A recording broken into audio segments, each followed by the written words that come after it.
Pride and Prejudice by Jane Austen. Chapter 1. It is a truth universally acknowledged that a single man in possession of a good fortune must be in want of a wife.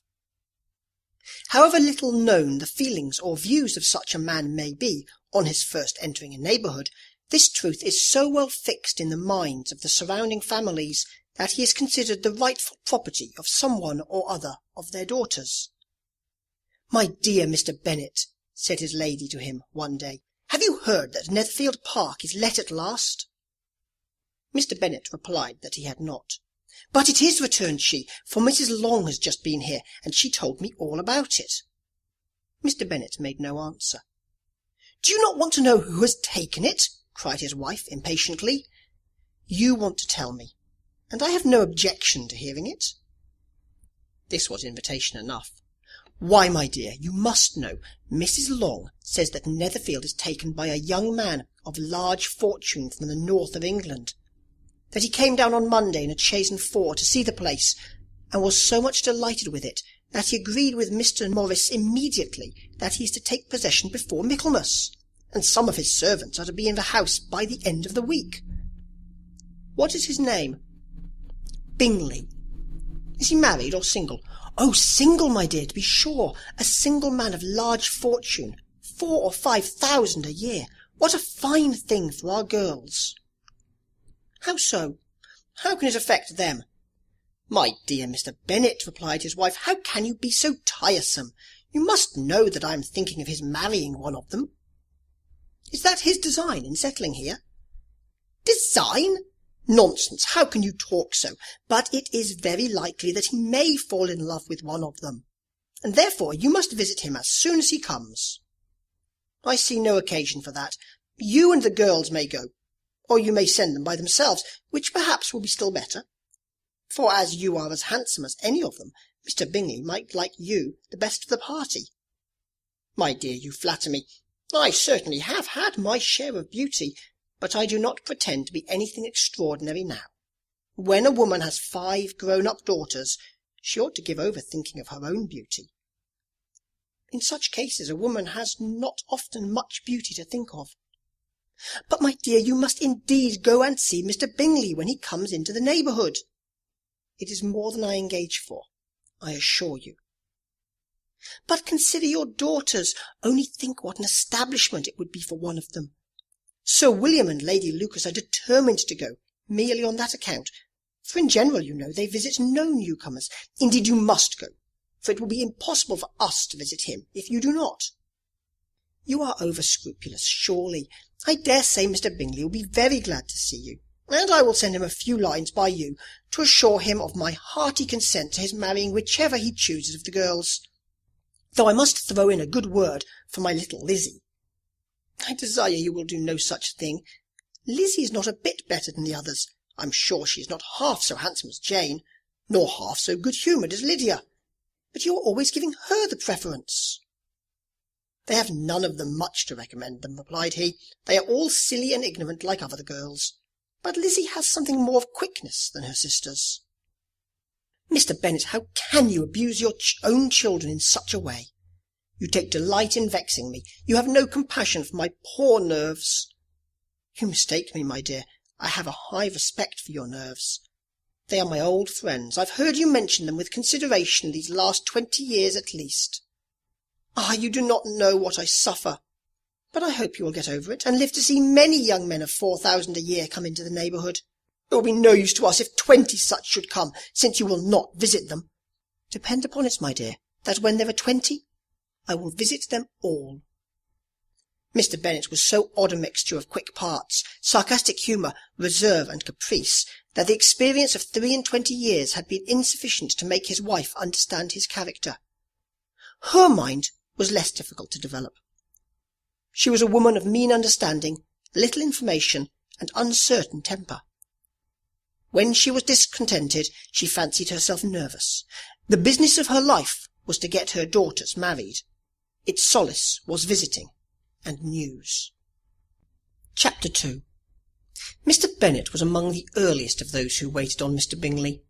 He had always intended to visit him, though to the last always assuring his wife he should not go, Until the evening after the visit was paid, she had no knowledge of it. It was then disclosed in the following manner. Observing his second daughter employed in trimming a hat, he suddenly addressed her with, "I hope Mr. Bingley will like it, Lizzie." "We are not in a way to know what Mr. Bingley likes," said her mother resentfully, "since we are not to visit." "But you forget, mamma," said Elisabeth, "that we shall meet him at the assemblies, and that Mrs. Long promised to introduce him." "I do not believe Mrs. Long will do any such thing. She has 2 nieces of her own. She is a selfish, hypocritical woman, and I have no opinion of her." "No more have I," said Mr. Bennet, "and I am glad to find that you do not depend on her serving you." Mrs. Bennet deigned not to make any reply, but unable to contain herself, began scolding one of her daughters. "Don't keep coughing so, Kitty, for heaven's sake. Have a little compassion on my nerves. You tear them to pieces." "Kitty has no discretion in her coughs," said her father. "She times them ill." "I do not cough for my own amusement," replied Kitty fretfully. "When is your next ball to be, Lizzie?" "Tomorrow fortnight." "Ay, so it is," cried her mother, "and Mrs. Long does not come back till the day before, so it will be impossible for her to introduce him, for she will not know him herself." "Then, my dear, you may have the advantage of your friend, and introduce Mr. Bingley to her."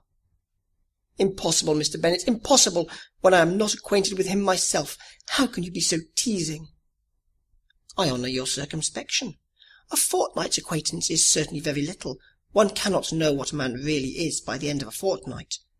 But if we do not venture, somebody else will, and after all, Mrs. Long and her daughters must stand their chance.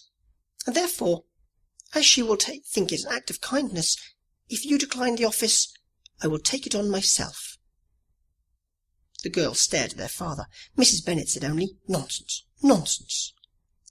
"What can be the meaning of that emphatic exclamation?" cried he.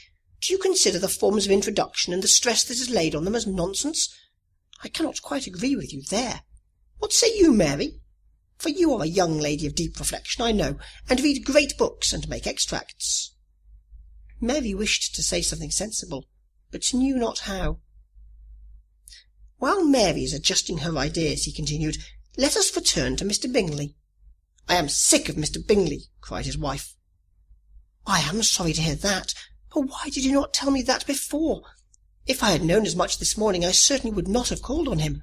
It is very unlikely, but as I have actually paid the visit, we cannot escape the acquaintance now." The astonishment of the ladies was just what he wished, that of Mrs. Bennet perhaps surpassing the rest, though when the first tumult of joy was over, she began to declare that it was what she had expected all the while. "How good it was in you, my dear Mr. Bennet! But I knew I should persuade you at last.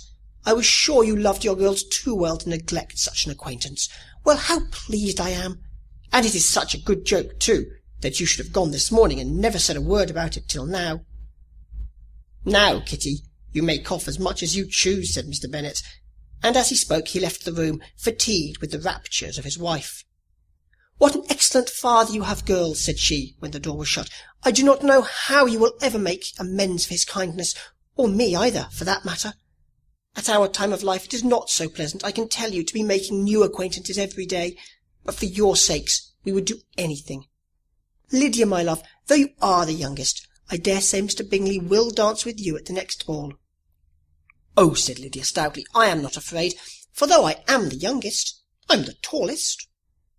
The rest of the evening was spent in conjecturing how soon he would return Mr. Bennet's visit, and determining when they should ask him to dinner. Chapter 3. Not all that Mrs. Bennet, however, with the assistance of her 5 daughters, could ask on the subject, was sufficient to draw from her husband any satisfactory description of Mr. Bingley. They attacked him in various ways, with barefaced questions, ingenious suppositions, and distant surmises, but he eluded the skill of them all, and they were at last obliged to accept the second-hand intelligence of their neighbour, Lady Lucas. Her report was highly favourable. Sir William had been delighted with him. He was quite young, wonderfully handsome, extremely agreeable, and to crown the whole, he meant to be at the next assembly with a large party. Nothing could be more delightful. To be fond of dancing was a certain step towards falling in love, and very lively hopes of Mr. Bingley's heart were entertained. "If I can but see one of my daughters happily settled at Netherfield," said Mrs. Bennet to her husband, and all the others equally well married, I shall have nothing to wish for. In a few days Mr. Bingley returned from Mr. Bennet's visit, and sat about 10 minutes with him in his library. He had entertained hopes of being admitted to a sight of the young ladies, of whose beauty he had heard much, but he saw only the father. The ladies were somewhat more fortunate, for they had the advantage of ascertaining from an upper window that he wore a blue coat and rode a black horse. An invitation to dinner was soon afterwards dispatched, and already had Mrs. Bennet planned the courses that were to do credit to her housekeeping, when an answer arrived which deferred it all. Mr. Bingley was obliged to be in town the following day, and consequently unable to accept the honour of their invitation, etc. Mrs. Bennet was quite disconcerted. She could not imagine what business he could have in town so soon after his arrival in Hertfordshire, and she began to fear that he might be always flying about from one place to another, and never settled at Netherfield, as he ought to be. Lady Lucas quieted her fears a little by stating the idea of his being gone to London only to get a large party for the ball, and a report soon followed that Mr. Bingley was to bring 12 ladies and 7 gentlemen with him to the assembly. The girls grieved over such a number of ladies, but were comforted the day before the ball by hearing that instead of 12 he brought only 6 with him from London, his 5 sisters and a cousin. And when the party entered the assembly room, it consisted of only 5 altogether: Mr. Bingley, his 2 sisters, the husband of the eldest, and another young man. Mr. Bingley was good-looking and gentlemanlike. He had a pleasant countenance and easy, unaffected manners. His sisters were fine women, with an air of decided fashion. His brother-in-law, Mr. Hurst, merely looked the gentleman, but his friend Mr. Darcy soon drew the attention of the room by his fine, tall person, handsome features, noble mien, and the report, which was in general circulation within 5 minutes of his entrance, of his having 10,000 a year. The gentleman pronounced him to be a fine figure of a man. The ladies declared he was much handsomer than Mr. Bingley, and he was looked at with great admiration for about half the evening, till his manners gave a disgust which turned the tide of his popularity, for he was discovered to be proud, to be above his company, and above being pleased, and not all his large estate in Derbyshire could then save him from having a most forbidding, disagreeable countenance, and being unworthy to be compared with his friend. Mr. Bingley had soon made himself acquainted with all the principal people in the room. He was lively and unreserved, danced every dance, was angry for the ball closed so early, and talked of giving one himself at Netherfield. Such amiable qualities must speak for themselves. What a contrast between him and his friend! Mr. Darcy danced only once with Mrs. Hurst, and once with Miss Bingley, declined being introduced to any other lady, and spent the rest of the evening in walking about the room, speaking occasionally to one of his own party. His character was decided. He was the proudest, most disagreeable man in the world, and everybody hoped he would never come there again. Amongst the most violent against him was Mrs. Bennet, whose dislike of his general behaviour was sharpened into particular resentment by his having slighted one of her daughters.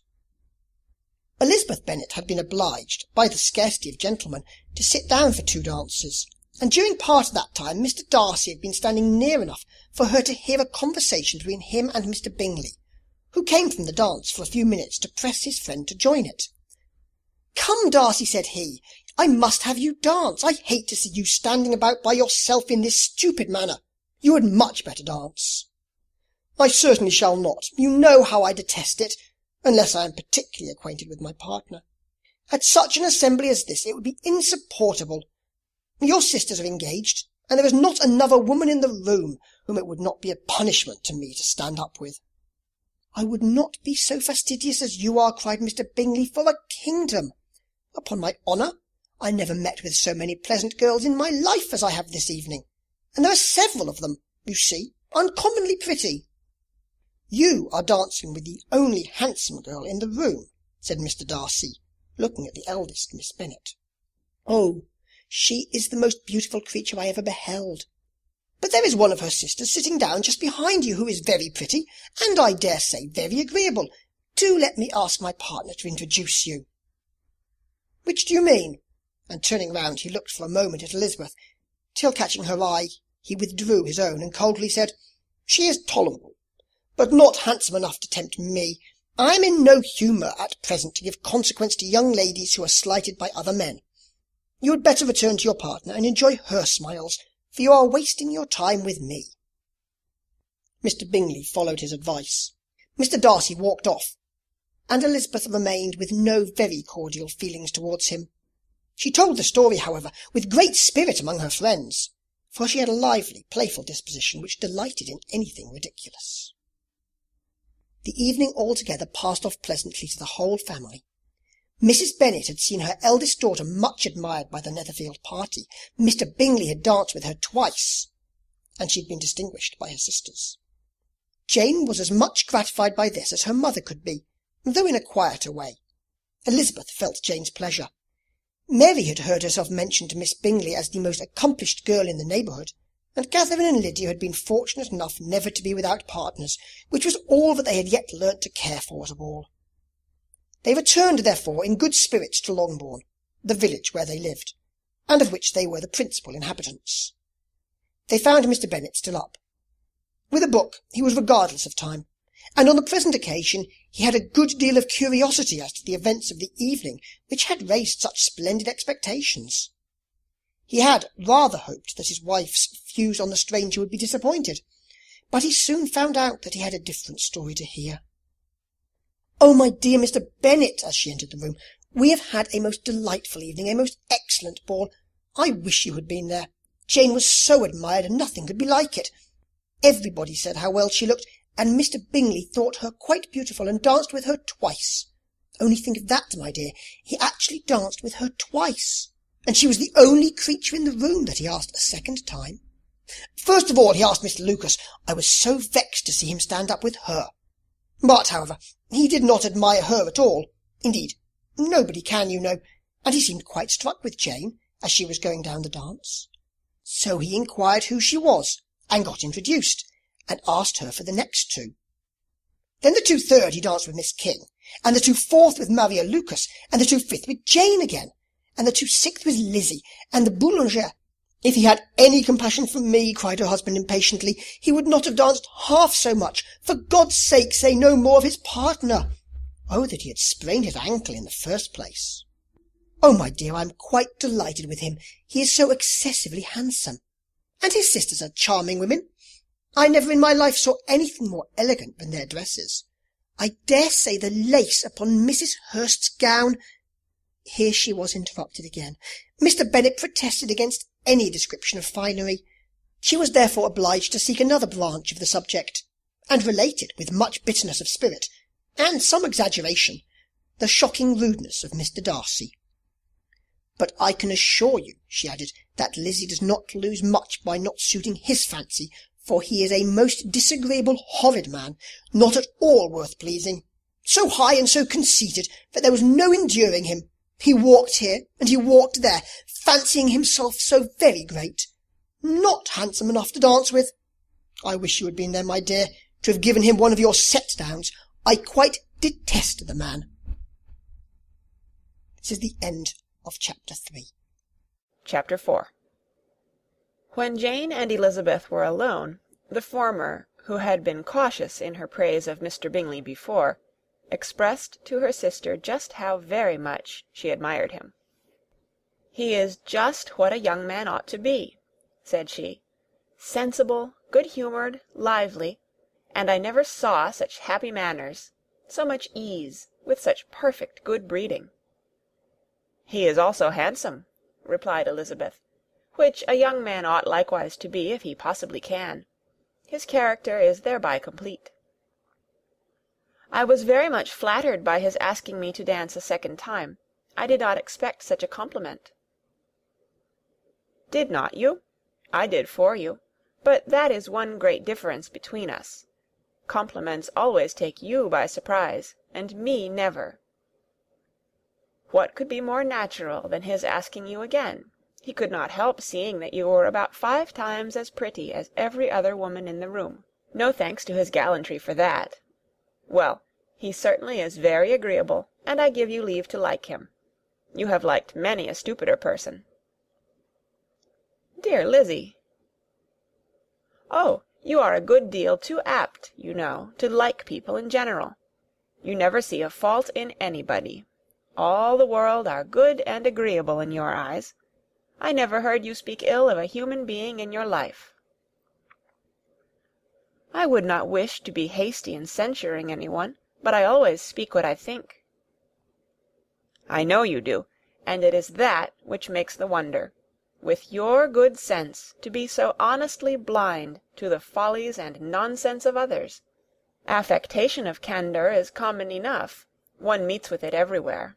But to be candid without ostentation or design, to take the good of everybody's character, and make it still better, and say nothing of the bad, belongs to you alone. And so you like this man's sisters too, do you?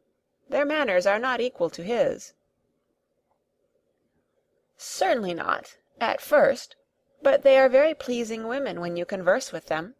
Miss Bingley is to live with her brother and keep his house, and I am much mistaken if we shall not find a very charming neighbour in her."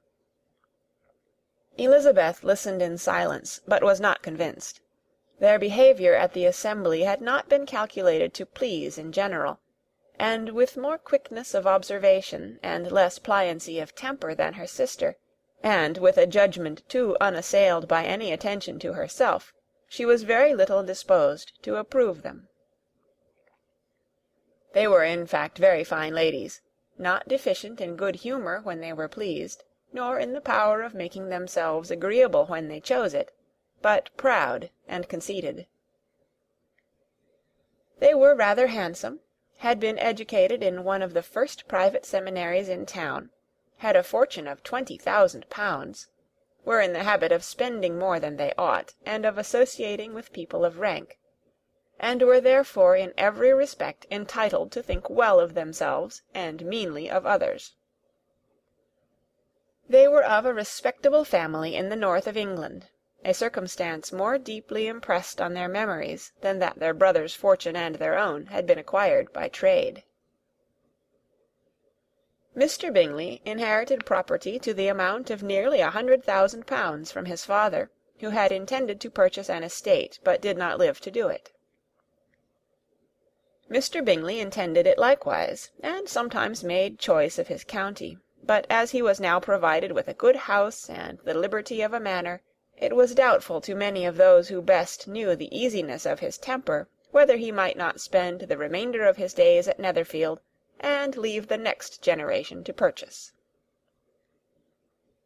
His sisters were anxious for his having an estate of his own, but, though he was now only established as a tenant, Miss Bingley was by no means unwilling to preside at his table, nor was Mrs. Hurst, who had married a man of more fashion than fortune, less disposed to consider his house as her home when it suited her. Mr. Bingley had not been of age 2 years when he was tempted by an accidental recommendation to look at Netherfield House. He did look at it, and into it for half an hour, was pleased with the situation and the principal rooms, satisfied with what the owner said in its praise, and took it immediately. Between him and Darcy there was a very steady friendship, in spite of great opposition of character. Bingley was endeared to Darcy by the easiness, openness, and ductility of his temper, though no disposition could offer a greater contrast to his own, and though with his own he never appeared dissatisfied. On the strength of Darcy's regard Bingley had the firmest reliance, and of his judgment the highest opinion. In understanding, Darcy was the superior. Bingley was by no means deficient, but Darcy was clever. He was at the same time haughty, reserved, and fastidious, and his manners, though well bred, were not inviting. In that respect his friend had greatly the advantage. Bingley was sure of being liked wherever he appeared. Darcy was continually giving offence. The manner in which they spoke of the Meryton assembly was sufficiently characteristic. Bingley had never met with more pleasant people or prettier girls in his life. Everybody had been most kind and attentive to him. There had been no formality, no stiffness. He had soon felt acquainted with all the room, and as to Miss Bennet, he could not conceive an angel more beautiful. Darcy, on the contrary, had seen a collection of people in whom there was little beauty and no fashion, for none of whom he felt the smallest interest, and from none received either attention or pleasure. Miss Bennet he acknowledged to be pretty, but she smiled too much. Mrs. Hurst and her sister allowed it to be so, but still they admired her, and liked her, and pronounced her to be a sweet girl, and one whom they would not object to know more of. Miss Bennet was therefore established as a sweet girl, and their brother felt authorized by such commendation to think of her as he chose. End of Chapter 4. Chapter 5. Within a short walk of Longbourn lived a family with whom the Bennets were particularly intimate. Sir William Lucas had been formerly in trade in Meryton, where he had made a tolerable fortune, and risen to the honour of knighthood by an address to the king during his mayoralty. The distinction had perhaps been felt too strongly. It had given him a disgust to his business, and to his residence in a small market town, and, in quitting them both, he had removed with his family to a house about a mile from Meryton, denominated from that period Lucas Lodge, where he could think with pleasure of his own importance, and, unshackled by business, occupy himself solely in being civil to all the world. For, though elated by his rank, it did not render him supercilious. On the contrary, he was all attention to everybody. By nature inoffensive, friendly, and obliging, his presentation at St. James's had made him courteous. Lady Lucas was a very good kind of woman, not too clever to be a valuable neighbour to Mrs. Bennet. They had several children. The eldest of them, a sensible, intelligent young woman, about 27, was Elisabeth's intimate friend. That the Miss Lucases and the Miss Bennets should meet to talk over a ball was absolutely necessary, and the morning after the assembly brought the former to Longbourn to hear and to communicate. "You began the evening well, Charlotte," said Mrs. Bennet with civil self-command to Miss Lucas. "You were Mr. Bingley's first choice." "Yes, but he seemed to like his second better." "Oh, you mean Jane, I suppose, because he danced with her twice. To be sure, that did seem as if he admired her. Indeed, I rather believe he did. I heard something about it, but I hardly know what. Something about Mr. Robinson." "Perhaps you mean what I overheard between him and Mr. Robinson. Did not I mention it to you? Mr. Robinson's asking him how he liked our Meryton assemblies, and whether he did not think there were a great many pretty women in the room, and which he thought the prettiest, and his answering immediately to the last question, 'Oh, the eldest Miss Bennet, beyond a doubt. There cannot be two opinions on that point.'" "Upon my word! Well, that is very decided indeed. That does seem as if... But, however, it may all come to nothing, you know." "My overhearings were more to the purpose than yours, Eliza," said Charlotte. "Mr. Darcy is not so well worth listening to as his friend, is he? Poor Eliza! To be only just tolerable.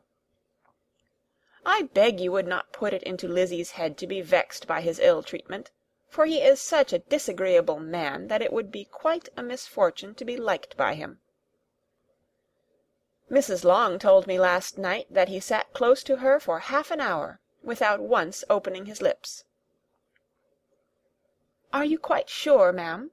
Is not there a little mistake?" said Jane. "I certainly saw Mr. Darcy speaking to her." "Ay, because she asked him at last how he liked Netherfield, and he could not help answering her, but she said he seemed quite angry at being spoke to." "Miss Bingley told me," said Jane, "that he never speaks much, unless among his intimate acquaintances. With them he is remarkably agreeable." "I do not believe a word of it, my dear. If he had been so very agreeable, he would have talked to Mrs. Long. But I can guess how it was.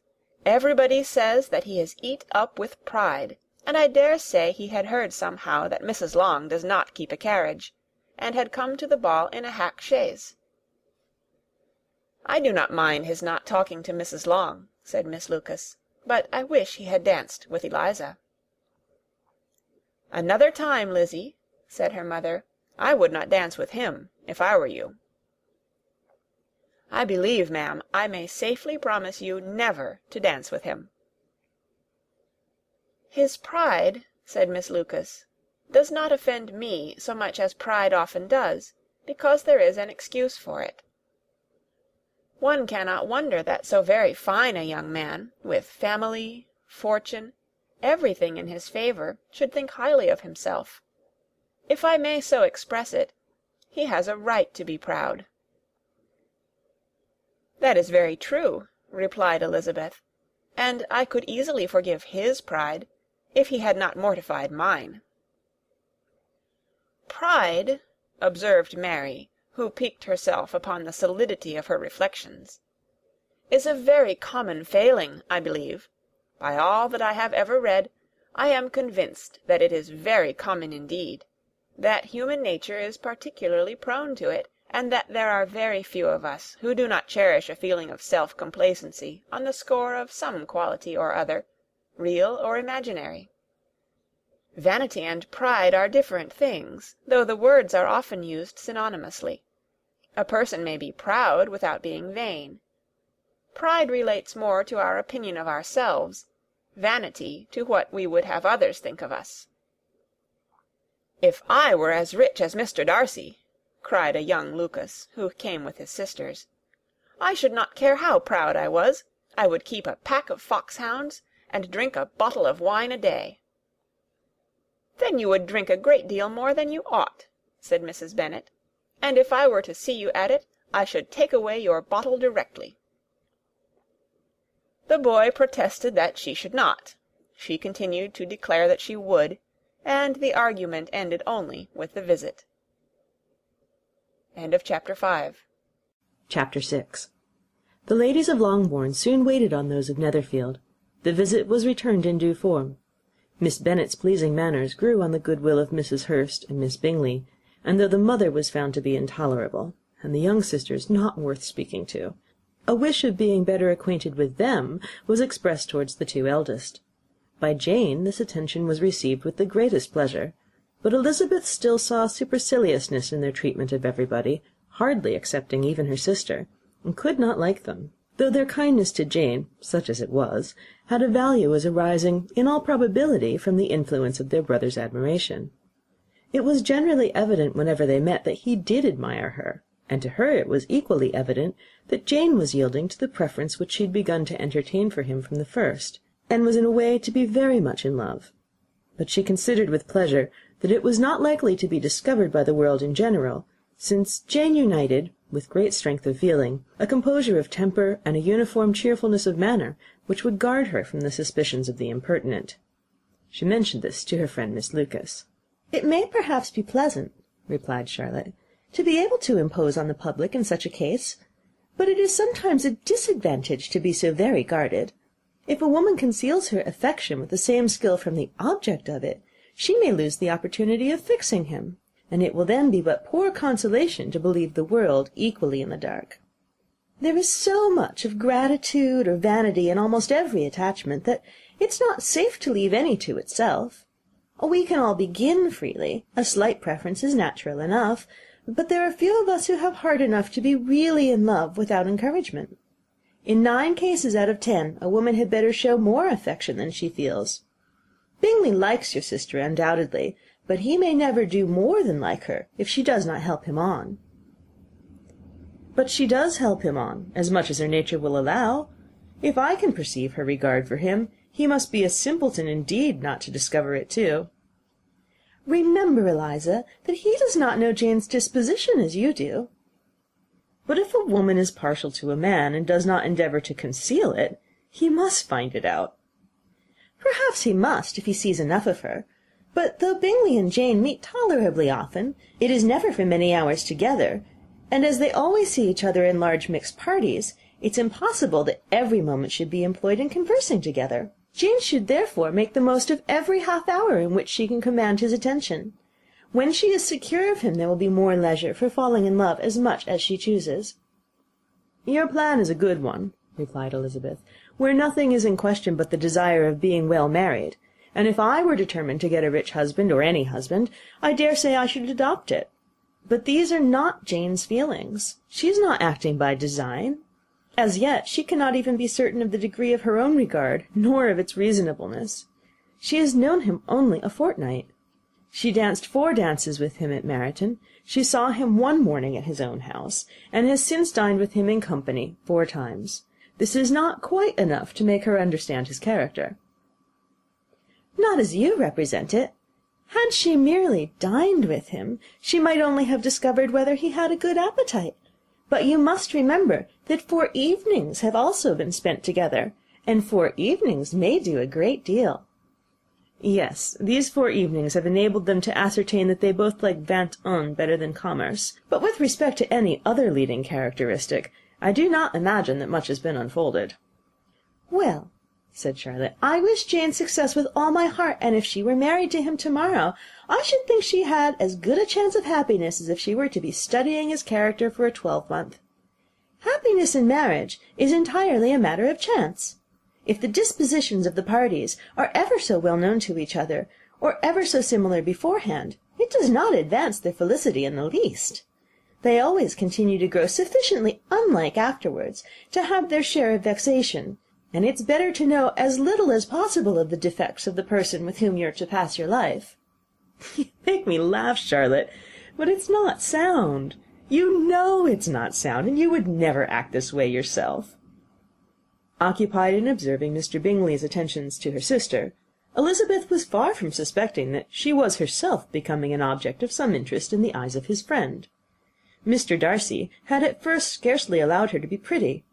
He had looked at her without admiration at the ball, and when next they met, he looked at her only to criticise.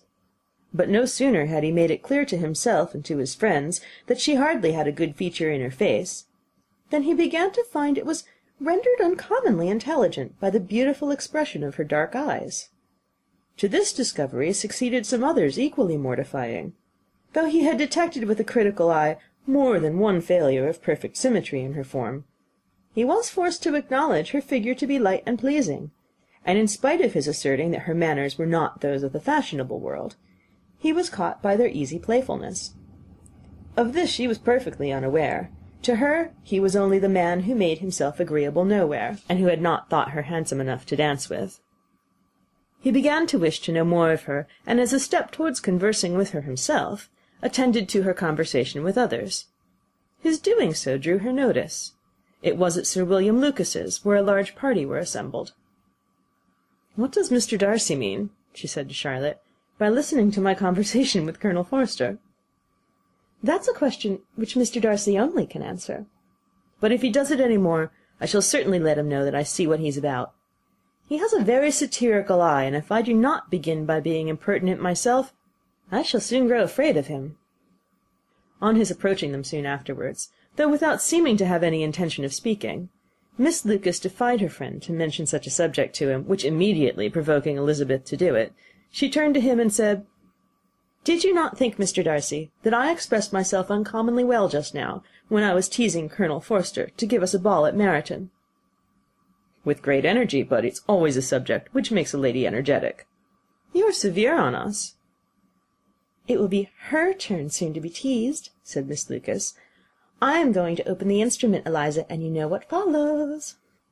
"You are a strange creature by way of a friend, always wanting me to play and sing before anybody and everybody. If my vanity had taken a musical turn, you would be invaluable, but as it is, I'd really rather not sit down before those who must be in the habit of hearing the very best performers." On Miss Lucas's persevering, however, she added, "Very well, if it must be so, it must," and gravely glancing at Mr. Darcy, "There's a fine old saying, which everybody here is of course familiar with, 'Keep your breath to cool your porridge,' and I shall keep mine to swell my song." Her performance was pleasing, though by no means capital. After a song or two, and before she could reply to entreaties of several that she would sing again, She was eagerly succeeded at the instrument by her sister Mary, who, having, in consequence of being the only plain one in the family, worked hard for knowledge and accomplishments, and was always impatient for display. Mary had neither genius nor taste, and though vanity had given her application, it had given her likewise a pedantic air and conceited manner, which would have injured a higher degree of excellence than she had reached. Elisabeth, easy and unaffected, had been listened to with much more pleasure, though not playing half so well, and Mary, at the end of a long concerto, was glad to purchase praise and gratitude by Scotch and Irish airs, at the request of her younger sisters, who, with some of the Lucases and 2 or 3 officers, joined eagerly in dancing at one end of the room. Mr. Darcy stood near them in silent indignation at such a mode of passing the evening, to the exclusion of all conversation, and was much too engrossed by his thoughts to perceive that Sir William Lucas was his neighbour, till Sir William thus began: "What a charming amusement for young people this is, Mr. Darcy! There's nothing like dancing, after all. I consider it as one of the first refinements of polished society." "Certainly, sir, and it has the advantage also of being in vogue amongst the less polished societies of the world. Every savage can dance." Sir William only smiled. "Your friend performs delightfully," he continued after a pause, on seeing Bingley join the group, "and I doubt not that you are an adept in the science yourself, Mr. Darcy." "You saw me dance at Meryton, I believe, sir?" "Yes, indeed, and received no inconsiderable pleasure from the sight. Do you often dance at St. James's?" "Never, sir." "Do you not think it would be a proper compliment to the place?" "It is a compliment which I never pay to any place, if I can avoid it." "You have a house in town, I conclude." Mr. Darcy bowed. "I had once some thought of fixing in town myself, for I am fond of superior society, but I did not feel quite certain that the air of London would agree with Lady Lucas." He paused in hopes of an answer, but his companion was not disposed to make any, and Elisabeth, at that instant, moving towards them, he was struck with the action of doing a very gallant thing, and called out to her, "My dear Miss Eliza, why are you not dancing? Mr. Darcy, you must allow me to present this young lady to you as a very desirable partner. You cannot refuse to dance, I am sure, when so much beauty is before you." And taking her hand, he would have given it to Mr. Darcy, who, though extremely surprised, was not unwilling to receive it, when she instantly drew back, and said with some discomposure to Sir William, "Indeed, sir, I have not the least intention of dancing. I entreat you not to suppose that I move this way in order to beg for a partner." Mr. Darcy, with grave propriety, requested to be allowed the honour of her hand, but in vain. Elisabeth was determined, nor did Sir William at all shake her purpose by his attempt at persuasion. "You excel so much in the dance, Miss Eliza, that it's cruel to deny me the happiness of seeing you, and though this gentleman dislikes the amusement in general, he can have no objection, I am sure, to oblige us for 1/2 hour." "Mr. Darcy is all politeness," said Elisabeth, smiling. "He is indeed, but considering the inducement, my dear Eliza, can we not wonder at his complaisance? For who would object to such a partner?" Elisabeth looked archly, and turned away. Her resistance had not injured her with the gentleman, and he was thinking of her with some complacency, when thus accosted by Miss Bingley. "I can guess the subject of your reverie." "I should imagine not." "You're considering how insupportable it would be to pass many evenings in this manner, in such society, and indeed I'm quite of your opinion. I was never more annoyed. The insipidity, and yet the noise, the nothingness, and yet the self-importance of all these people. Oh, I would give to hear your strictures on them." "Your conjecture is totally wrong, I assure you. My mind was more agreeably engaged. I have been meditating on the very great pleasure which a pair of fine eyes in the face of a pretty woman can bestow." Miss Bingley immediately fixed her eyes on his face, and desired he would tell her what lady had the credit of inspiring such reflections. Mr. Darcy replied with great intrepidity, "Miss Elisabeth Bennet." "Miss Elisabeth Bennet!" repeated Miss Bingley. "I am all astonishment. How long has she been such a favourite? And pray when am I to wish you joy?" "That is exactly the question which I expected you to ask. A lady's imagination is very rapid. It jumps from admiration to love, from love to matrimony, in a moment. I knew you would be wishing me joy." "Nay, if you are serious about it, I shall consider the matter is absolutely settled. You'll be having a charming mother-in-law indeed, and of course she will always be at Pemberley with you." He listened to her with perfect indifference while she chose to entertain herself in this manner, and as his composure convinced her that all was safe, her wit flowed long. Chapter 7. Mr. Bennett's property consisted almost entirely in an estate of 2,000 a year, which, unfortunately for his daughters, was entailed, in default of heirs male, on a distant relation, and their mother's fortune, though ample for her situation in life, could but ill supply the deficiency of his. Her father had been an attorney in Meryton, and had left her 4,000 pounds. She had a sister married to a Mr. Phillips, who had been a clerk to their father and succeeded him in the business, and a brother settled in London in a respectable line of trade. The village of Longbourn was only 1 mile from Meryton, a most convenient distance for the young ladies, who were usually tempted thither 3 or 4 times a week, to pay their duty to their aunt, and to a milliner's shop just over the way. The 2 youngest of the family, Catherine and Lydia, were particularly frequent in these attentions. Their minds were more vacant than their sisters', and when nothing better offered, a walk to Meryton was necessary to amuse their morning hours and furnish conversation for the evening. And however bare of news the country in general might be, they always contrived to learn some from their aunt. At present, indeed, they were well supplied, both with news and happiness, by the recent arrival of a militia regiment in the neighbourhood. It was to remain the whole winter, and Meryton was the headquarters. Their visits to Mrs. Phillips were now productive of the most interesting intelligence. Every day added something to their knowledge of the officers' names and connections. Their lodgings were not long a secret, and at length they began to know the officers themselves. Mr. Phillips visited them all, and this opened to his nieces a store of felicity unknown before. They could talk of nothing but officers, and Mr. Bingley's large fortune, the mention of which gave animation to their mother, was worthless in their eyes when opposed to the regimentals of an ensign.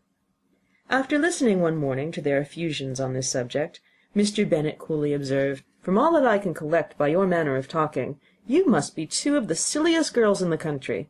I've suspected it some time, but I am now convinced."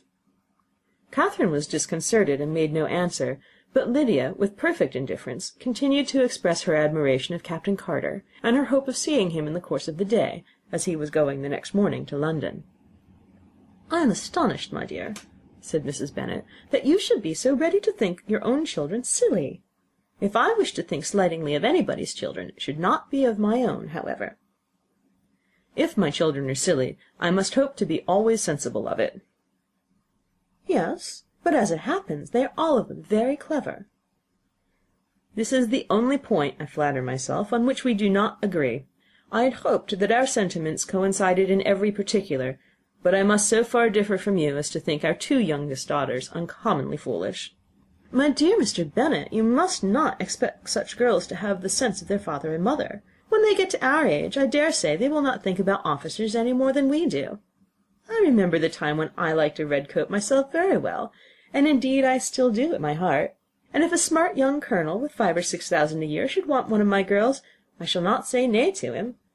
And I thought Colonel Forster looked very becoming the other night at Sir William's in his regimentals." "Mamma," cried Lydia, "my aunt says that Colonel Forster and Captain Carter do not go so often to Miss Watson's as they did when they first came. She sees them now very often standing in Clark's library." Mrs. Bennet was prevented from replying by the entrance of the footman with a note for Miss Bennet. It came from Netherfield, and the servant waited for an answer. Mrs. Bennet's eyes sparkled with pleasure, and she was eagerly calling out while her daughter read, "Well, Jane, who's it from? What's it about? What does he say? Well, Jane, make haste and tell us. Make haste, my love." "It is from Miss Bingley," said Jane, and then read it aloud. "My dear friend, if you are not so compassionate as to dine to-day with Louisa and me, we shall be in danger of hating each other for the rest of our lives, for a whole day's tete-a-tete between 2 women can never end without a quarrel. Come as soon as you can on receipt of this. My brother and the gentlemen are to dine with the officers. Yours ever, Caroline Bingley." "With the officers!" cried Lydia. "I wonder my aunt did not tell us of that." "Dining out," said Mrs. Bennet. "That is very unlucky." "Can I have a carriage?" asked Jane. "No, my dear, you'd better go on horseback, because it seems likely to rain, and then you must stay all night." "That would be a good scheme," said Elisabeth, "if you were sure that they would not offer to send her home." "Oh, but the gentlemen will have Mr. Bingley's chaise to go to Meryton, and the Hursts have no horses to theirs." "I'd much rather go in the coach." "But, my dear, your father cannot spare the horses, I'm sure. They're wanted in the farm, Mr. Bennet, are they not?" "They're wanted in the farm much oftener than I can get them." "But if you've got them to-day," said Elisabeth, "my mother's purpose will be answered." She did at last extort from her father an acknowledgment that the horses were engaged. Jane was therefore obliged to go on horseback, and her mother attended her to the door with many cheerful prognostics of a bad day. Her hopes were answered. Jane had not been gone long before it rained hard. Her sisters were uneasy for her, but her mother was delighted. The rain continued the whole evening without intermission. Jane would certainly not come back. "This was a lucky idea of mine, indeed," said Mrs. Bennet more than once, as if the credit of making it rain were all her own. Till the next morning, however, she was not aware of all the felicity of her contrivance. Breakfast was scarcely over, when a servant from Netherfield brought the following note for Elisabeth. "My dearest Lizzie, I find myself very unwell this morning, which, I suppose, is to be imputed to my getting wet through yesterday. My kind friends will not hear of my returning till I'm better. They insist also on my seeing Mr. Jones, therefore do not be alarmed if you should hear of his having been to me. And, excepting a sore throat and a headache, there is not much the matter with me. Yours, etc." "Well, my dear," said Mr. Bennet, when Elisabeth had read the note aloud, "if your daughter should have a dangerous fit of illness, if she should die, it would be a comfort to know that it was all in pursuit of Mr. Bingley, and under your orders." "Oh, I'm not afraid of her dying. People do not die of little trifling colds. She'll be taken good care of. As long as she stays there, it is all very well. I would go and see her if I could have the carriage." Elisabeth, feeling really anxious, was determined to go to her, though the carriage was not to be had, and as she was no horsewoman, walking was her only alternative. She declared her resolution. "How can you be so silly," cried her mother, "as to think of such a thing in all this dirt? You will not be fit to be seen when you get there." "I shall be very fit to see Jane, which is all I want." "Is this a hint to me, Lizzie," said her father, "to send for the horses?" "No, indeed, I do not wish to avoid the walk. The distance is nothing when one has a motive, only 3 miles. I shall be back by dinner." "I admire the activity of your benevolence," observed Mary, "but every impulse of feeling should be guided by reason, and, in my opinion, exertion should always be in proportion to what is required." "We will go as far as Meryton with you," said Catherine and Lydia. Elisabeth accepted their company, and the 3 young ladies set off together. "If we make haste," said Lydia, as they walked along, "perhaps we may see something of Captain Carter before he goes." In Meryton they parted. The 2 youngest repaired to the lodgings of one of the officers' wives, and Elisabeth continued her walk alone, crossing field after field at a quick pace, jumping over stiles and springing over puddles with impatient activity, and finding herself at last within view of the house, with weary ankles, dirty stockings, and a face glowing with the warmth of exercise. She was shown into the breakfast parlour, where all but Jane were assembled, and where her appearance created a great deal of surprise. That she should have walked 3 miles so early in the day, in such dirty weather, and by herself, was almost incredible to Mrs. Hurst and Miss Bingley, and Elisabeth was convinced that they held her in contempt for it. She was received, however, very politely by them, and in their brother's manners there was something better than politeness. There was good humour and kindness. Mr. Darcy said very little, and Mr. Hurst nothing at all. The former was divided between admiration of the brilliancy which exercise had given to her complexion, and doubt as to the occasions justifying her coming so far alone. The latter was thinking only of his breakfast. Her inquiries after her sister were not very favourably answered. Miss Bennet had slept ill, and though up, was feverish, and not well enough to leave her room. Elisabeth was glad to be taken to her immediately, and Jane, who had only been withheld by the fear of giving alarm or inconvenience from expressing in her note how much she longed for such a visit, was delighted at her entrance. She was not equal, however, to much conversation, and when Miss Bingley left them together, could attempt little besides expressions of gratitude for the extraordinary kindness she was treated with. Elisabeth silently attended her. When breakfast was over, they were joined by the sisters, and Elisabeth began to like them herself when she saw how much affection and solicitude they showed for Jane. The apothecary came, and having examined his patient, said, as might be supposed, that she had caught a violent cold, and that they must endeavour to get the better of it, advised her to return to bed, and promised her some draughts. The advice was followed readily, for the feverish symptoms increased, and her head ached acutely. Elisabeth did not quit her room for a moment, nor were the other ladies often absent. The gentlemen being out, they had, in fact, nothing to do elsewhere. When the clock struck 3, Elisabeth felt that she must go, and very unwillingly said so. Miss Bingley offered her the carriage, and she only wanted a little pressing to accept it, when Jane testified such concern in parting with her, that Miss Bingley was obliged to convert the offer of the chaise to an invitation to remain at Netherfield for the present. Elisabeth most thankfully consented, and a servant was dispatched to Longbourn to acquaint the family with her stay, and bring back a supply of clothes. Chapter 7. Chapter 8. At 5 o'clock the two ladies retired to dress, and at 6:30 Elisabeth was summoned to dinner. To the civil inquiries which then poured in, and amongst which she had the pleasure of distinguishing the much superior solicitude of Mr. Bingley's, she could not make a very favourable answer. Jane was by no means better. The sisters, on hearing this, repeated 3 or 4 times how much they were grieved, how shocking it was to have a bad cold, and how excessively they disliked being ill themselves, and then thought no more of the matter. And their indifference towards Jane, when not immediately before them, restored Elisabeth to the enjoyment of all her former dislike. Their brother, indeed, was the only one of the party whom she could regard with any complacency. His anxiety for Jane was evident, and his attentions to herself most pleasing, and they prevented her feeling herself so much an intruder as she believed she was considered by the others.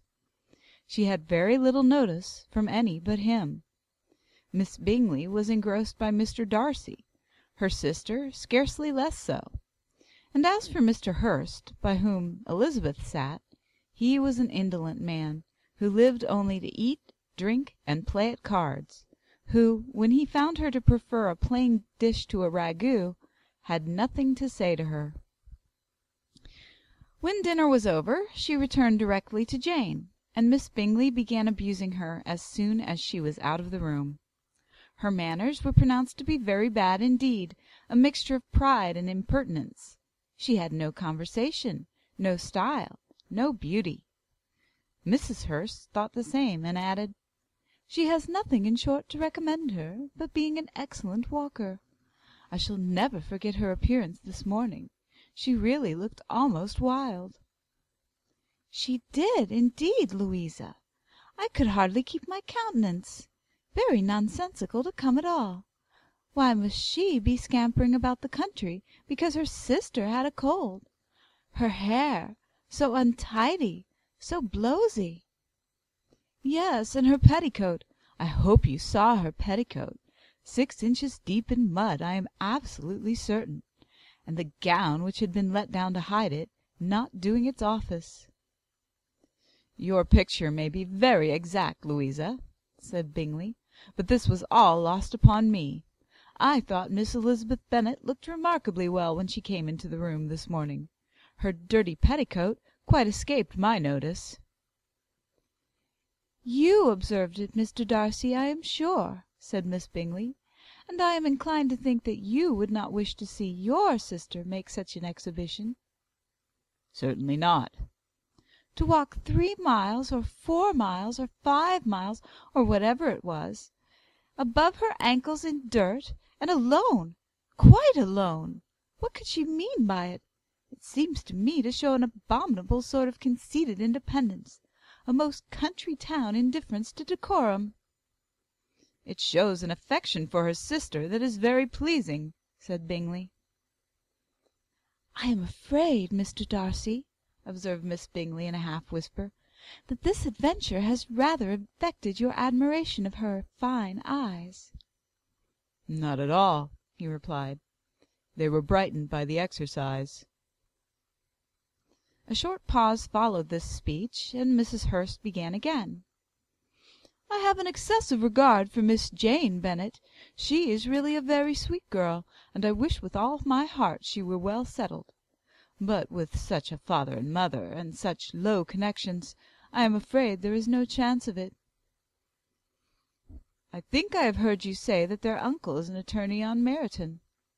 "Yes, and they have another, who lives somewhere near Cheapside." "That is capital," added her sister, and they both laughed heartily. "If they had uncles enough to fill all Cheapside," cried Bingley. "It would not make them one jot less agreeable." "But it must very materially lessen their chance of marrying men of any consideration in the world," replied Darcy. To this speech Bingley made no answer, but his sisters gave it their hearty assent, and indulged their mirth for some time at the expense of their dear friend's vulgar relations.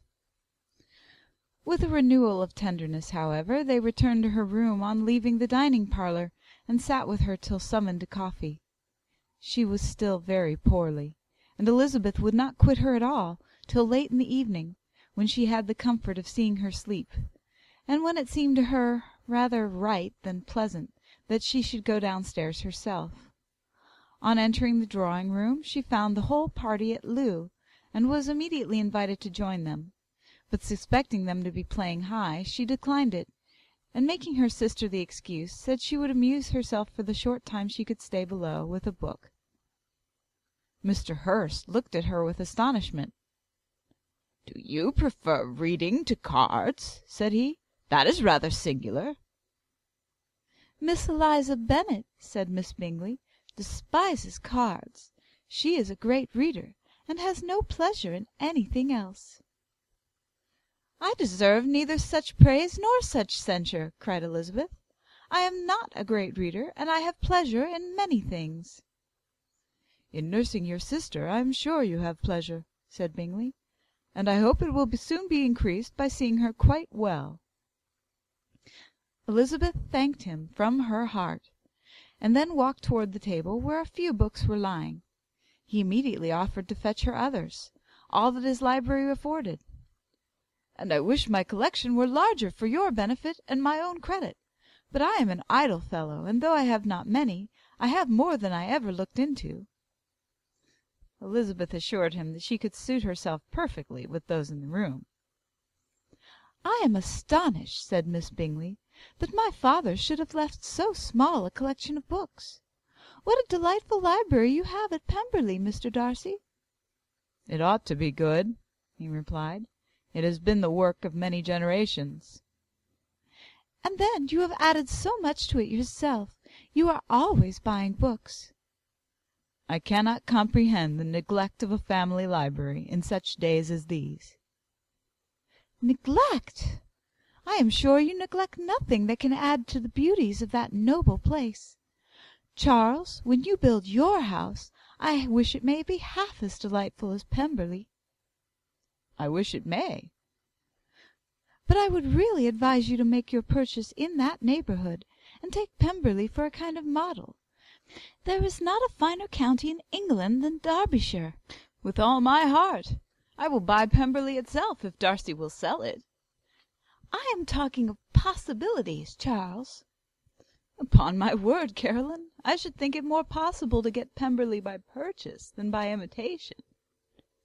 Elisabeth was so much caught with what passed as to leave her very little attention for her book, and soon laying it wholly aside, she drew near the card-table and stationed herself between Mr. Bingley and his eldest sister to observe the game. "Is Miss Darcy much grown since the spring?" said Miss Bingley. "Will she be as tall as I am?" "I think she will. She is now about Miss Elisabeth Bennet's height, or rather taller." "How I long to see her again! I never met with anybody who delighted me so much. Such a countenance, such manners, and so extremely accomplished for her age. Her performance on the pianoforte is exquisite." "It is amazing to me," said Bingley, "how young ladies can have the patience to be so very accomplished as they all are." "All young ladies accomplished? My dear Charles, what do you mean?" "Yes, all of them, I think. They all paint tables, cover screens, and net purses. I scarcely know anyone who cannot do all this, and I am sure I never heard a young lady spoken of for the first time without being informed that she was very accomplished." "Your list of the common extent of accomplishments," said Darcy, "has too much truth. The word is applied to many a woman who deserves it no otherwise than by netting a purse or covering a screen. But I am very far from agreeing with you in your estimation of ladies in general. I cannot boast of knowing more than half a dozen in the whole range of my acquaintance that are really accomplished." "Nor I am sure," said Miss Bingley. "Then," observed Elizabeth, "you must comprehend a great deal in your idea of an accomplished woman."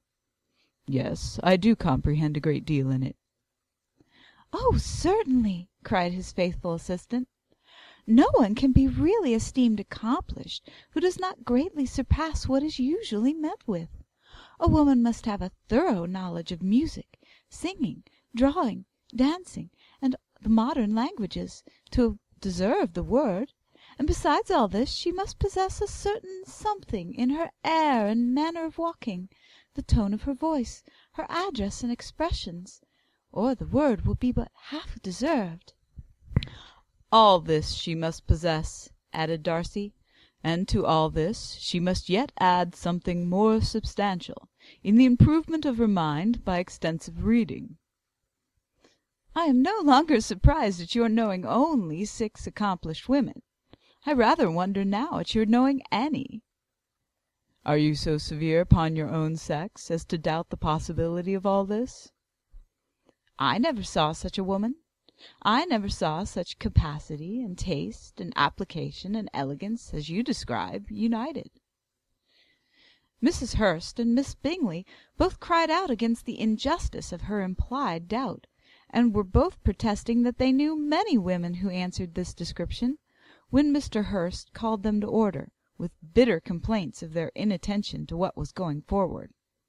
As all conversation was thereby at an end, Elizabeth soon afterwards left the room.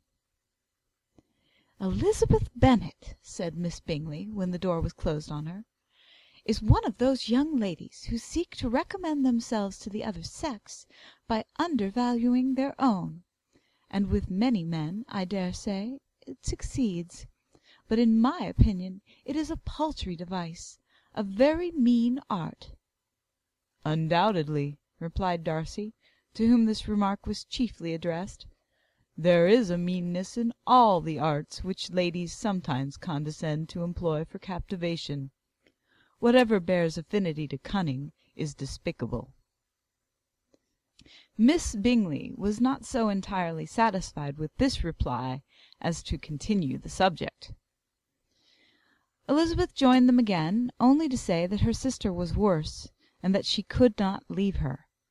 Bingley urged Mr. Jones being sent for immediately, while his sisters, convinced that no country advice could be of any service, recommended an express to town for one of the most eminent physicians.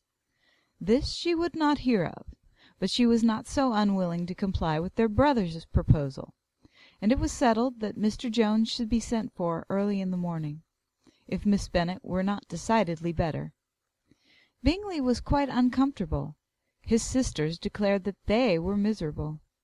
They solaced their wretchedness, however, by duets after supper, while he could find no better relief to his feelings than by giving his housekeeper directions that every attention might be paid to the sick lady and her sister.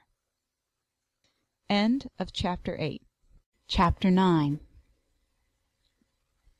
Elizabeth passed the chief of the night in her sister's room, and in the morning had the pleasure of being able to send a tolerable answer to the inquiries which she very early received from Mr. Bingley by a housemaid, and some time afterwards from the 2 elegant ladies who waited on his sisters. In spite of this amendment, however, she requested to have a note sent to Longbourn, desiring her mother to visit Jane and form her own judgment of her situation. The note was immediately dispatched, and its contents as quickly complied with.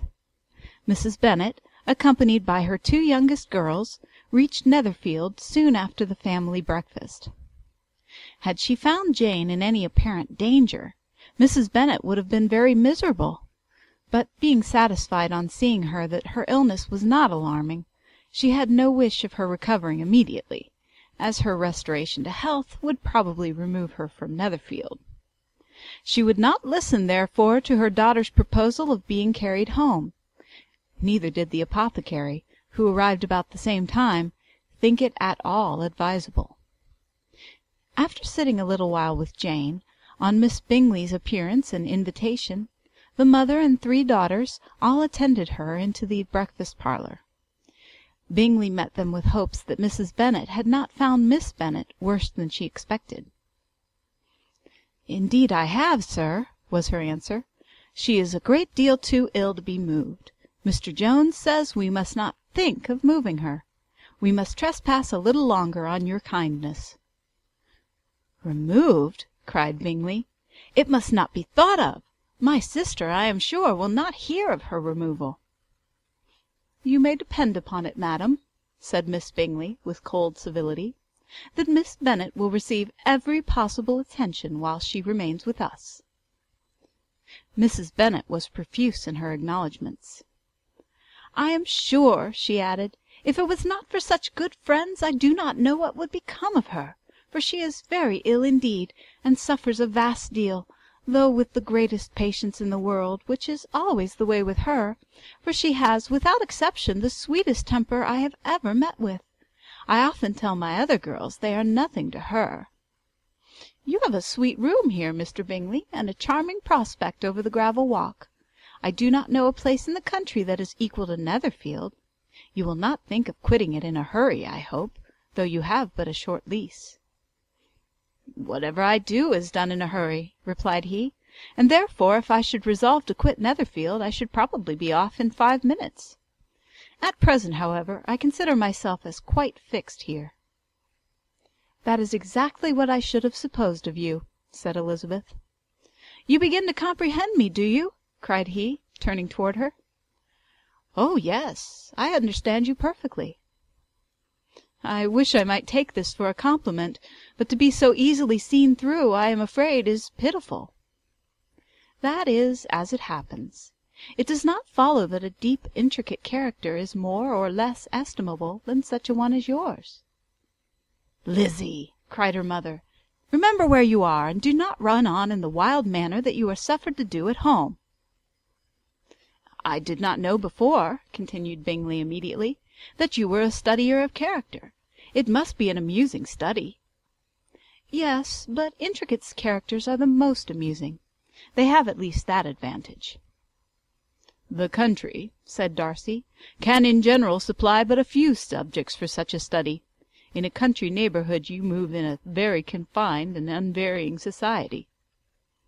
"But people themselves alter so much that there is something new to be observed in them for ever."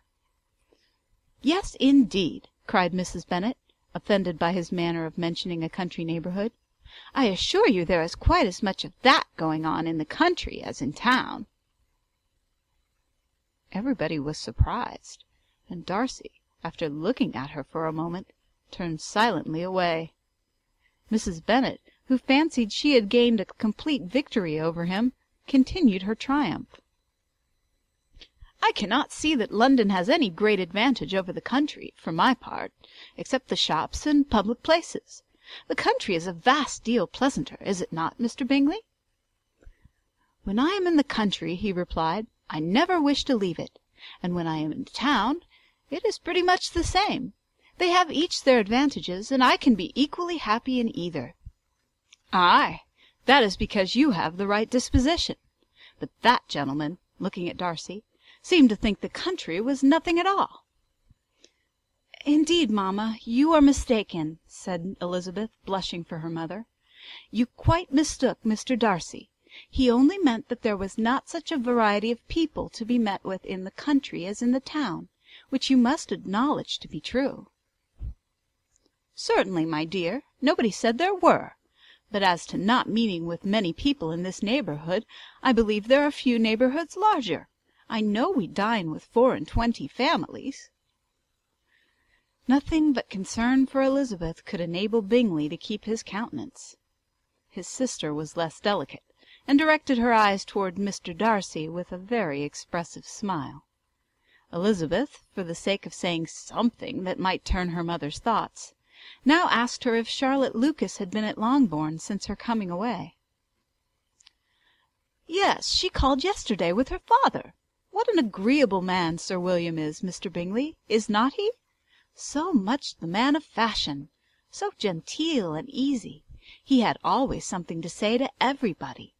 That is my idea of good breeding, and those persons who fancy themselves very important and never open their mouths quite mistake the matter." "Did Charlotte dine with you?" "No, she would go home. I fancy she was wanted about the mince pies. For my part, Mr. Bingley, I always keep servants that can do their own work. My daughters are brought up very differently. But everybody is to judge for themselves, and the Lucases are a very good sort of girls, I assure you.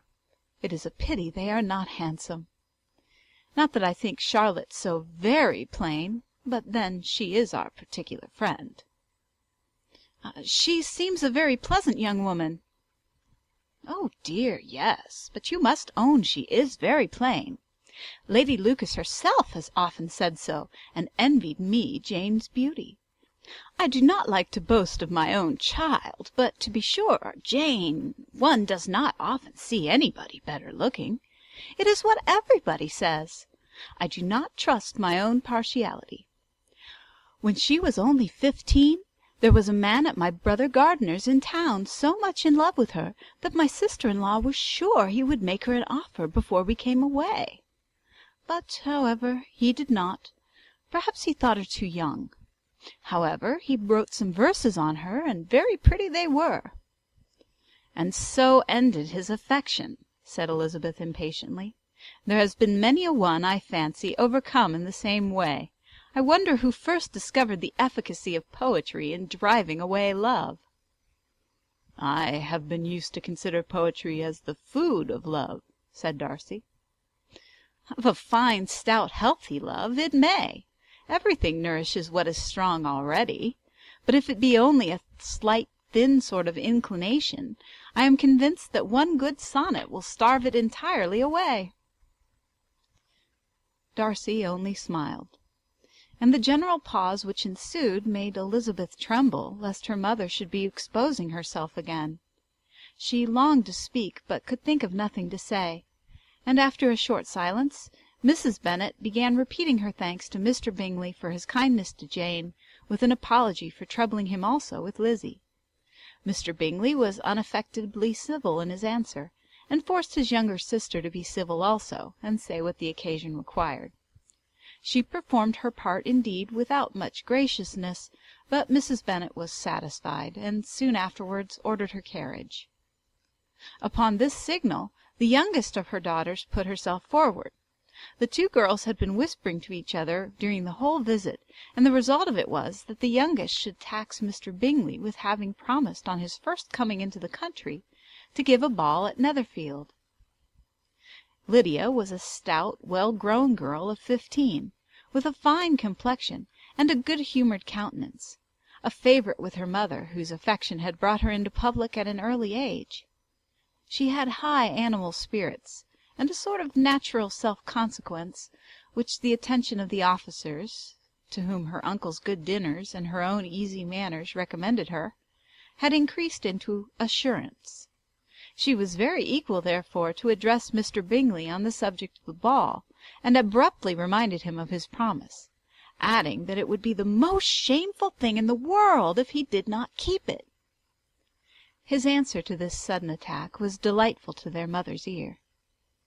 "I am perfectly ready, I assure you, to keep my engagement, and when your sister is recovered, you shall, if you please, name the very day of the ball. But you would not wish to be dancing when she is ill." Lydia declared herself satisfied. "Oh, yes, it would be much better to wait till Jane was well, and by that time most likely Captain Carter would be at Meryton again.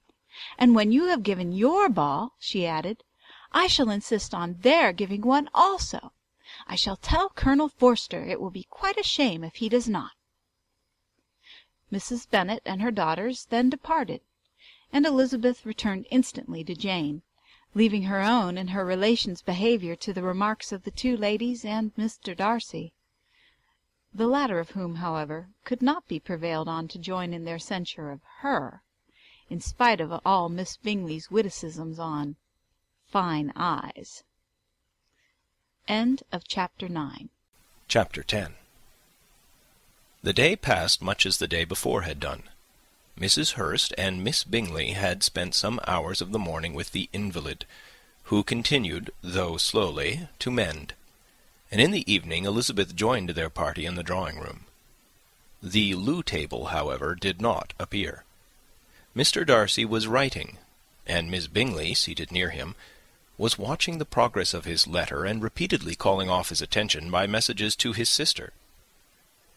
Mr. Hurst and Mr. Bingley were at piquet, and Mrs. Hurst was observing their game. Elisabeth took up some needlework, and was sufficiently amused in attending to what passed between Darcy and his companion. The perpetual commendations of the lady, either on his handwriting, or on the evenness of his lines, or on the length of his letter, with the perfect unconcern with which her praises were received, formed a curious dialogue, and was exactly in union with her opinion of each. "How delighted Miss Darcy will be to receive such a letter!" He made no answer. "You write uncommonly fast." "You are mistaken. I write rather slowly." "How many letters you must have occasion to write in the course of a year! Letters of business, too! How odious I should think them!" "It is fortunate, then, that they fall to my lot instead of yours." "Pray tell your sister that I long to see her." "I have already told her so once, by your desire." "I am afraid you do not like your pen. Let me mend it for you. I mend pens remarkably well." "Thank you, but I always mend my own." "How can you contrive to write so even?" He was silent. "Tell your sister I am delighted to hear of her improvement on the harp, and pray let her know that I am quite in raptures with her beautiful little design for a table, and I think it infinitely superior to Miss Grantley's." "Will you give me leave to defer your raptures till I write again? At present I have not room to do them justice." "Oh, it is of no consequence. I shall see her in January. But do you always write such charming long letters to her, Mr. Darcy?" "They are generally long, but whether always charming, it is not for me to determine." "It is a rule with me that a person who can write a long letter with ease cannot write ill." "That will not do for a compliment to Darcy, Caroline," cried her brother, "because he does not write with ease. He studies too much for words of 4 syllables. Do not you, Darcy?" "My style of writing is very different from yours." "Oh," cried Miss Bingley, "Charles writes in the most careless way imaginable. He leaves out half his words, and blots the rest." "My ideas flow so rapidly that I have not time to express them, by which means my letters sometimes convey no ideas at all to my correspondents." "Your humility, Mr. Bingley," said Elisabeth, "must disarm reproof." "Nothing is more deceitful," said Darcy, "than the appearance of humility. It is often only carelessness of opinion, and sometimes an indirect boast." "And which do you two call my little recent piece of modesty?" "The indirect boast, for you are really proud of your defects in writing, because you consider them as proceeding from rapidity of thought and carelessness of execution, which, if not estimable, you think at least highly interesting. The power of doing anything with quickness is always prized much by the possessor, and often without any attention to the imperfection of the performance. When you told Mrs. Bennet this morning that if you ever resolved upon quitting Netherfield, you should be gone in 5 minutes, you meant it to be a sort of panegyric, of compliment to yourself. And yet what is there so very laudable in a precipitance which must leave very necessary business undone, and can be of no real advantage to yourself or anyone else?" "Nay," cried Bingley, "this is too much, to remember at night all the foolish things that were said in the morning. And yet, upon my honour, I believe what I said of myself to be true, and I believe it at this moment. At least, therefore, I did not assume the character of needless precipitance merely to show off before the ladies." "I dare say you believed it, but I am by no means convinced that you would be gone with such celerity. Your conduct would be quite as dependent on chance as that of any man I know. And if, as you were mounting your horse, a friend were to say, 'Bingley, you had better stay till next week,' you would probably do it. You would probably not go, and at another word might stay a month." "You have only proved by this," cried Elisabeth, "that Mr. Bingley did not do justice to his own disposition. You have shown him off now much more than he did himself." "I am extremely gratified," said Bingley, "by your converting what my friend says into a compliment on the sweetness of my temper. But I am afraid you are giving it a turn which that gentleman did by no means intend, for he would certainly think better of me if under such a circumstance I were to give a flat denial and ride off as fast as I could." "Would Mr. Darcy then consider the rashness of your original intentions as atoned for by your obstinacy in adhering to it?" "Upon my word, I cannot exactly explain the matter. Darcy must speak for himself." "You expect me to account for opinions which you choose to call mine, but which I have never acknowledged. Allowing the case, however, to stand according to your representation, you must remember, Miss Bennet, that the friend who is supposed to desire his return to the house and the delay of his plan has merely desired it, asked it without offering one argument in favour of its propriety." "To yield readily, easily, to the persuasion of a friend is no merit with you?" "To yield without conviction is no compliment to the understanding of either." "You appear to me, Mr. Darcy, to allow nothing for the influence of friendship and affection. A regard for the requester would often make one readily yield to a request, without waiting for arguments to reason one into it. I am not particularly speaking of such a case as you have supposed about Mr. Bingley. We may as well wait, perhaps, till the circumstance occurs before we discuss the discretion of his behaviour thereupon. But in general and ordinary cases between friend and friend, where one of them is desired by the other to change a resolution of no very great moment, should you think ill of that person for complying with the desire, without waiting to be argued into it? Will it not be advisable, before we proceed on this subject, to arrange with rather more precision the degree of importance which is to appertain to this request, as well as the degree of intimacy subsisting between the parties?" "By all means," cried Bingley. "Let us hear all the particulars, not forgetting their comparative height and size, for that will have more weight in the argument, Miss Bennet, than you may be aware of. I assure you that if Darcy were not such a great tall fellow in comparison with myself, I should not pay him half so much deference. I declare I do not know a more awful object than Darcy, on particular occasions, and in particular places, at his own house especially, and of a Sunday evening, when he has nothing to do." Mr. Darcy smiled, but Elisabeth thought she could perceive that he was rather offended, and therefore checked her laugh. Miss Bingley warmly resented the indignity he had received, in an expostulation with her brother for talking such nonsense. "I see your design, Bingley," said his friend. "You dislike an argument, and want to silence this." "Perhaps I do. Arguments are too much like disputes. If you and Miss Bennet will defer yours till I am out of the room, I shall be very thankful, and then you may say whatever you like of me." "What you ask," said Elisabeth, "is no sacrifice on my side, and Mr. Darcy had much better finish his letter." Mr. Darcy took her advice, and did finish his letter. When that business was over, he applied to Miss Bingley and Elisabeth for an indulgence of some music. Miss Bingley moved with some alacrity to the pianoforte, and, after a polite request that Elisabeth would lead the way, which the other as politely and more earnestly negatived, she seated herself.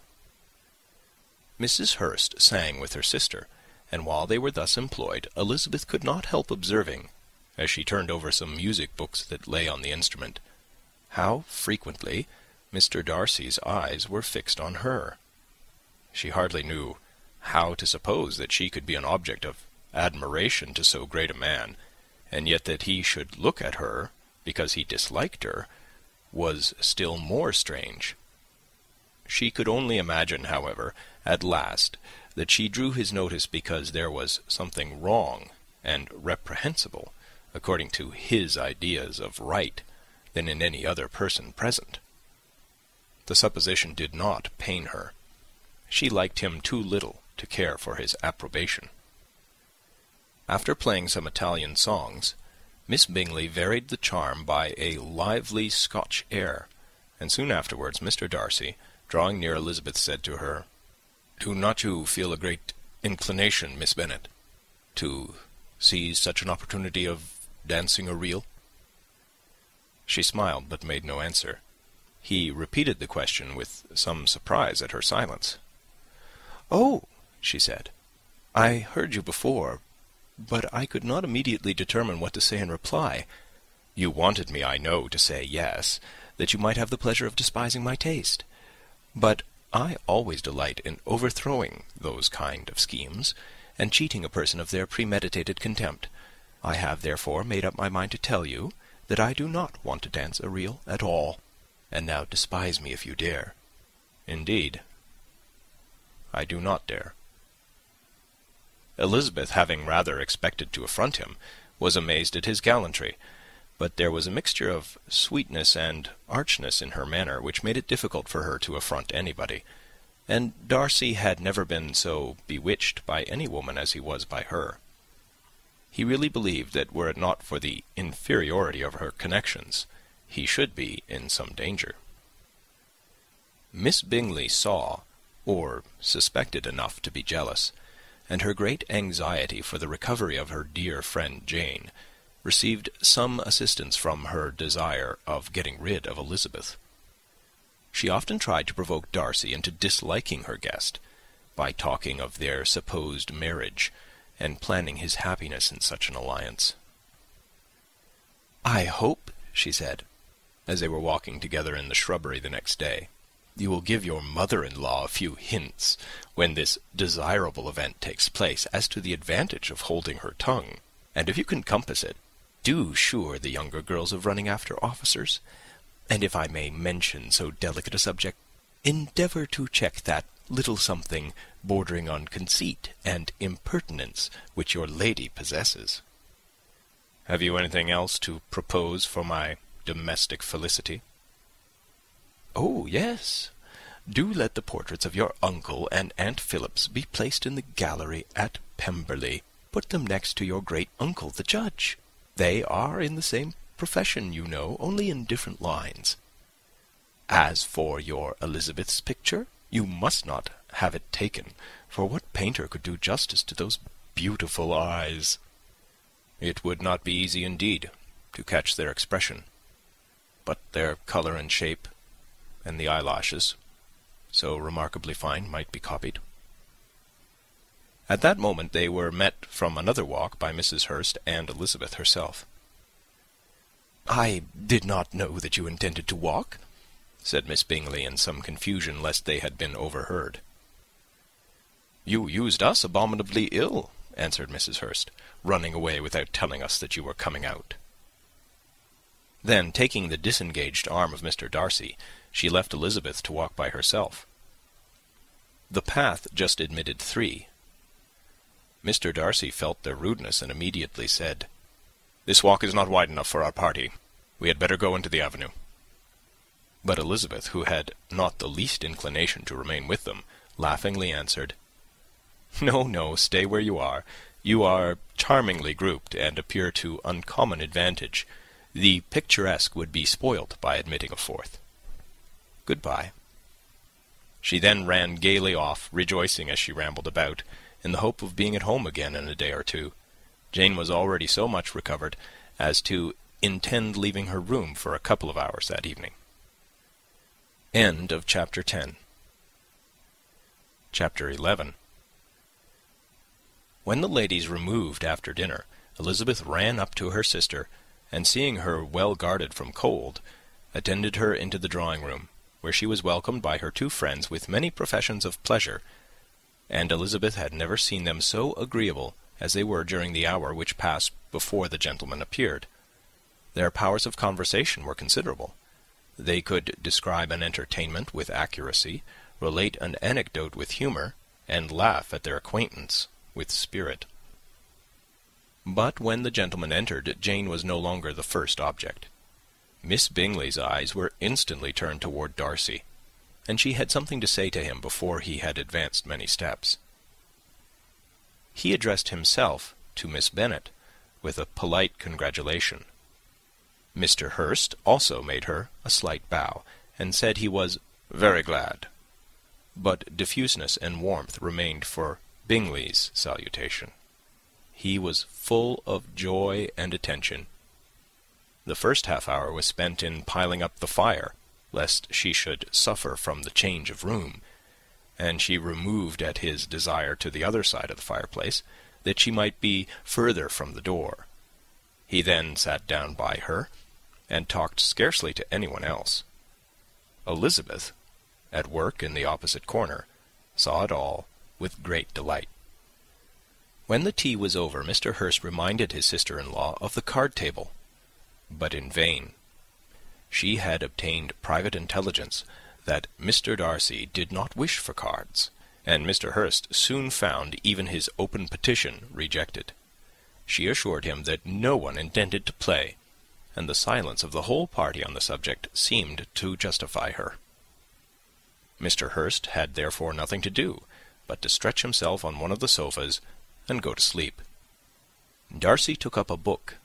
Miss Bingley did the same, and Mrs. Hurst, principally occupied in playing with her bracelets and rings, joined now and then in her brother's conversation with Miss Bennet. Miss Bingley's attention was quite as much engaged in watching Mr. Darcy's progress through his book as in reading her own, and she was perpetually either making some inquiry or looking at his page. She could not win him, however, to any conversation. He merely answered her question and read on.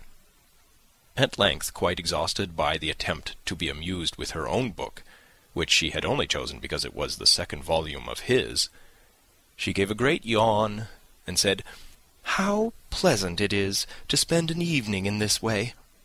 I declare, after all, there is no enjoyment like reading. How much sooner one tires of anything than of a book! When I have a house of my own, I shall be miserable if I have not an excellent library." No one made any reply. She then yawned again, threw aside her book, and cast her eyes round the room in quest for some amusement.